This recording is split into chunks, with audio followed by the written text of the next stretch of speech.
Welcome back to my English class. Our topic today is if clause or conditional sentence. We know that conditional sentence same with kalimat pengandaian ya dalam bahasa Indonesia. Nah, kalimat pengandaian ini kita sudah pernah pelajari di kelas 11. Berdasarkan waktu, kalimat pengandaian itu terdiri atas 3 macam. The first one is past conditional.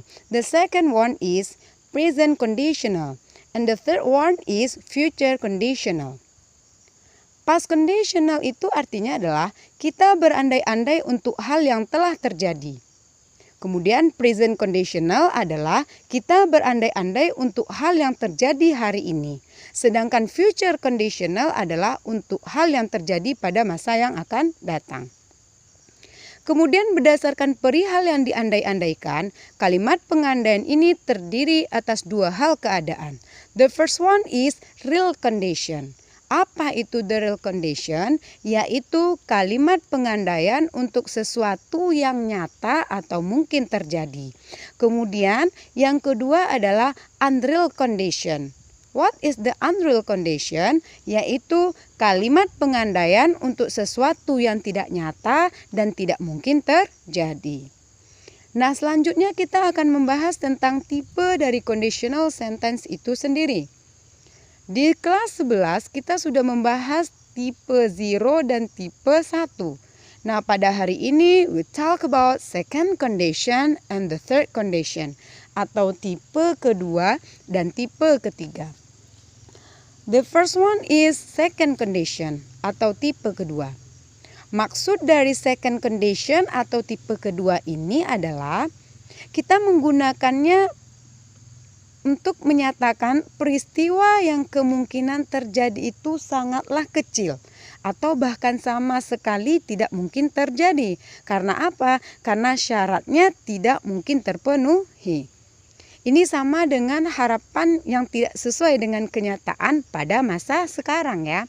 Nah, kalau kita lihat dari penjelasan Miss tadi, berarti ini termasuk kepada unreal condition. Nah, kalau kita berbicara tentang rumus dari second condition ini, yaitu if clause-nya berupa simple past tense, sedangkan result clause-nya berupa past future. Rumus simple past tense adalah subjek tambah verb to atau verb kedua untuk kalimat yang ada di dalamnya kata kerja atau verbal sentence. Kemudian subjek ditambah to be untuk kalimat yang di dalamnya selain kata kerja atau nominal sentence. Nah, berbicara tentang to be, kita tahu ya, to be dalam bentuk past tense itu ada was and ada were. Nah, di sini perlu kamu ketahui, khusus untuk conditional sentences tipe kedua, kalau dia dalam bentuk kalimat nominal sentence, semua subjek to be-nya adalah were. I were, you were, we were, they were, she were, and he were. Jadi kita tidak memakai to be was ya. Lalu muncul pertanyaan, kenapa di dalam lagu atau di dalam puisi ada if clause atau conditional sentence tipe kedua tetapi memakai was? Jawabannya adalah terkadang sebuah karya itu tidak menggunakan structure atau grammar dengan benar. Nah, itulah untuk rumus if clause-nya ya. Sekarang kita akan membahas tentang rumus result clause-nya. Untuk result clause-nya berupa past future. Rumus past future adalah subjek ditambah would atau could atau should ditambah verb one. Itu untuk kalimat verbal sentence. Kemudian subjek ditambah would atau could atau should ditambah to be untuk kalimat nominal sentence. For example, if I were you, I would be very angry. Artinya adalah jika saya menjadi kamu, saya akan sangat marah. Contoh tersebut if clause-nya berupa simple past dalam bentuk nominal sentence. Makanya kita pakai to be-nya were. Sedangkan result clause-nya berupa nominal sentence juga ya. Makanya rumusnya kita pakai would ditambah be. Sedangkan makna kalimat ini adalah I'm not you, so I'm not very angry. Artinya adalah saya bukan kamu, jadi saya tidak marah. Berarti faktanya adalah saya bukan kamu.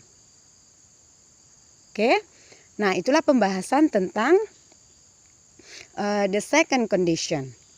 Selanjutnya adalah the third condition atau conditional sentence tipe ketiga, yaitu kejadian yang tidak mungkin terjadi karena syaratnya tidak terpenuhi pada masa lampau.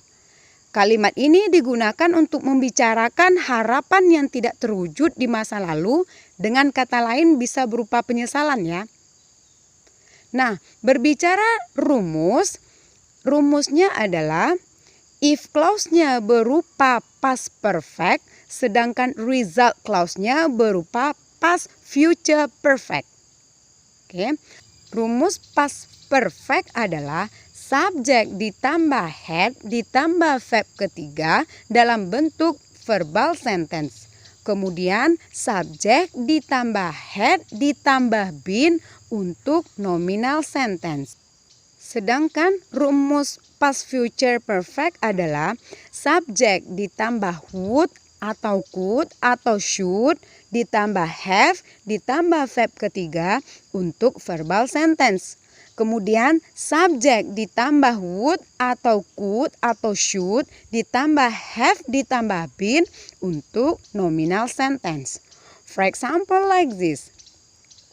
If Jono had studied hard, he would have passed the exam. Artinya adalah jika Jono belajar dengan sungguh-sungguh, Jono akan telah lulus ujian. Nah, contoh tersebut if clause-nya itu dalam bentuk verbal sentence. Jadi rumus yang kita gunakan adalah subjek ditambah head ditambah verb ketiga. Studied adalah bentuk ketiga dari study. Sedangkan if clause-nya berupa verbal sentence. Jadi would have ditambah verb ketiga. Sedangkan past adalah bentuk ketiga dari past. Kemudian maknanya adalah atau fakta yang sebenarnya adalah Jono didn't study hard, so he didn't pass the exam. Jono tidak belajar sungguh-sungguh sehingga dia tidak lulus ujian. Dalam sebuah kalimat, tidak semua if clause-nya itu berupa kalimat nominal sentence, kemudian result clause-nya juga nominal ya. Terkadang ada juga yang if clause-nya itu nominal, kemudian result clause-nya itu berupa verbal sentence. Begitu juga sebaliknya. Nah, sekarang kita akan membahas contoh dengan menggunakan if clause tipe kedua dan ketiga. For example, he will go there if you allow him. Nah, ini merupakan if clause tipe pertama. Kita akan merubahnya dalam bentuk kedua dan ketiga. Pertama, kita akan tentukan dulu mana yang if clause dan mana yang result clause. If you allow him, itu adalah if clause. Sedangkan he will go there merupakan result clause-nya. Ingat ya, letak tidak menjadi masalah ya. Yang penting kamu bisa membedakan mana yang if clause dan mana yang result clause-nya. Dan ini sudah kita bahas di kelas 11 juga ya. Nah, sekarang kita akan merubahnya ke dalam bentuk tipe kedua. Berdasarkan rumus if clause-nya itu berupa verbal sentence. Sedangkan rumusnya adalah subjek ditambah verb kedua. Bentuk kedua dari kata kerja allow adalah allowed. Ya. Kemudian kalimatnya menjadi if you allowed him. Sedangkan result clause-nya berupa verbal sentence. Sedangkan rumusnya adalah subjek ditambah would ditambah verb one. So, kalimatnya menjadi he would go there. Karena posisi if clause-nya itu di akhir kalimat, maka bentuk kalimat utuhnya adalah he would go there if you allowed him. Sedangkan faktanya adalah he didn't go there because you don't allow him. Artinya dia tidak pergi ke sana karena kamu tidak mengizinkannya. Oke, sekarang kita akan merubahnya ke dalam bentuk tipe ketiga. Rumus if clause-nya adalah subjek ditambah have ditambah verb ketiga dalam bentuk verbal sentence.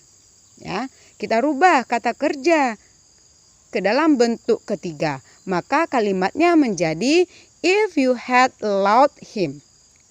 Kemudian result clause-nya adalah subjek ditambah would atau could atau should ditambah have ditambah verb ketiga untuk verbal sentence. Kemudian kita rubah go kepada bentuk ketiga yaitu menjadi gone. Maka kalimatnya menjadi he would have gone there. Karena if clause-nya terletak setelah result clause, so kalimat utuhnya menjadi he would have gone there if you had allowed him.